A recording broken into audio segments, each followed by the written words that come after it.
நண்பர்களே வணக்கம். இன்று நாம் பார்க்க போகிற தலைப்பு வாயை திறக்காதீங்க. இந்த 6 பேரிடம் பேசுவது தற்கொலைக்கு சமம், நம் வாழ்வை அளிக்கும் என்று ஆச்சாரிய சாணக்கியர் கூறுகிறார். வாங்க நம்ம வீடியோக்குள்ளே போகலாம்.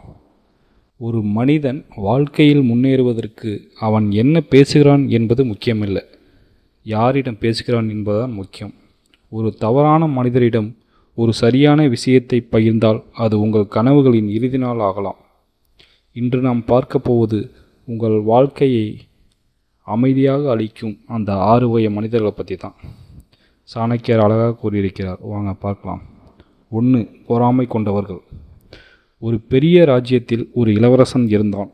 அவன் வெற்றி, செல்வம், புகழ் எல்லாவற்றிலும் உயர்ந்து கொண்டிருந்தான். ஆனால் அவனை விட வேகமாக வளர்ந்த ஒருவன் இருந்தான்.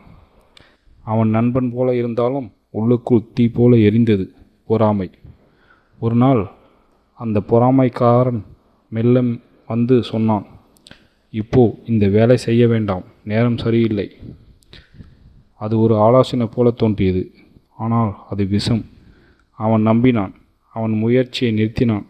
சில மாதங்களில் அவன் கீழே விழுந்தான்.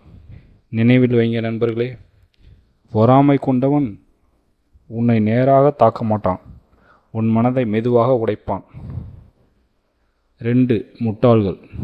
ஒரு மன்னன் இருந்தான். அவனுக்கு ஒரு செல்லப்பிராணி, ஒரு குரங்கு. அவன் அதை நம்பினான். அது அவனை மிகவும் நேசித்தது. ஒரு நாள் மன்னன் தூங்கிக் கொண்டிருந்தான். ஒரு ஈ அவன் முகத்தில் அமர்ந்தது. அந்த குரங்கு கோபமடைந்தது. என் மன்னனை யாரும் தொந்தரவு செய்யக்கூடாது. அது ஒரு கத்தியை எடுத்து ஒரே அடி. ஈ போய்விட்டது. ஆனால் மன்னனின் மூக்கு கூட போய்விட்டது. இதுதான் உண்மை. முட்டாள்களின் அன்பு கூட ஆபத்தானது.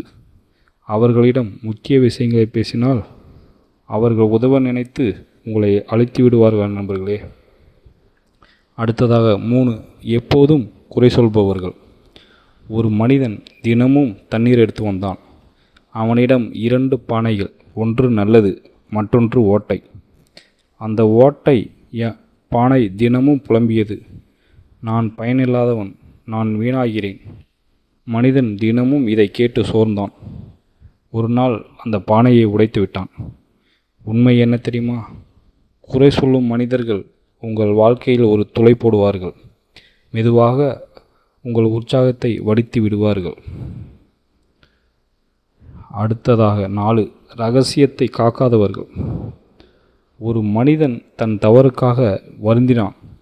அவன் ஒரு முனிவரிடம் சென்றான். முனிவர் சொன்னார், ஒரு தலையணையை கிழித்து அதன் பஞ்சுகளை காட்டில் தூவிவிட்டு வா. அவன் செய்தான். பிறகு முனிவர் சொன்னார், இப்போது அதையெல்லாம் திரும்ப சேகரித்து வா. அவன் முடியவில்லை. முனிவர் சிரித்தார். உன் ரகசியமும் இதே மாதிரி தான். நினைவில் வைங்க நண்பர்களே, ரகசியம் தவறான காதுகளில் விழுந்தால் அது உலகம் முழுக்க பரவும். அடுத்ததாக 5. அகங்காரம் பிடித்தவர்கள். ஒரு பேரரசன். அவன் அறிவாளி, வீரன், அதிகாரம் கொண்டவன். ஆனால் அவனிடம் ஒரு குறை, அகங்காரம். ஒரு நாள் அவனது சகோதரன் நல்ல ஆலோசனை கொடுத்தான். இதை செய்யாதே, இது அழிவை தரும். அவன் கோபமடைந்தான். நான் தவறா, நீயா சரி? அவன் அந்த நல்ல மனிதனை வெளியேற்றினான். சில நாட்களில் அவன் ராஜ்யமும் விழுந்தது. உண்மை. அகங்காரம் உள்ளவன் உண்மையை கேட்க மாட்டான், உன்னை எதிரியாகவே பார்க்கும். அடுத்ததாக 6. தீய குணம் கொண்டவர்கள். ஒரு துறவி ஒரு தேளை காப்பாற்ற முயன்றார். ஒவ்வொரு முறையும் அது அவரை கொட்டியது. யாரோ கேட்டார், ஏன் காப்பாற்றுகிறீர்கள்? அவர் சொன்னார், காப்பாற்றுவது என் குணம், ஒட்டுவது அதன் குணம். ஆனால் நாம் துறவி அல்ல. சாணக்கியர் சொல்வது, தீய குணம் கொண்டவனை மாற்ற முடியாது, அவனை தவிர்க்க மட்டுமே முடியும் என்று கூறுகிறார்.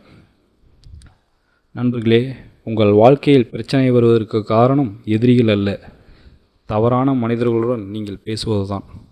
அதனால் இன்று முதல் யாரிடம் பேச வேண்டும் என்பதை தெரிவு செய்யுங்கள். உங்கள் கனவுகளை எல்லோரிடமும் பகிராதீர்கள். அமைதியை ஒரு ஆயுதமாக பயன்படுத்துங்கள். நண்பர்களே, இறுதியாக நான் உங்களிடம் சொல்லிக்கொள்வது, சில நேரங்களில் வாய மூடுவது வாழ்க்கை காப்பாற்றும். நன்றி நண்பர்களே. நம்ம சேனலை சப்ஸ்கிரைப் பண்ணுங்கள். நம்ம channel name Chanakya speaks Tamil. Subscribe பண்ணுங்கள், ஷேர் பண்ணுங்கள், லைக் பண்ணுங்கள், கமெண்ட் பண்ணுங்கள். நன்றி. அடுத்த ஸ்டோரியில் பார்க்கலாம். நன்றி, வணக்கம்.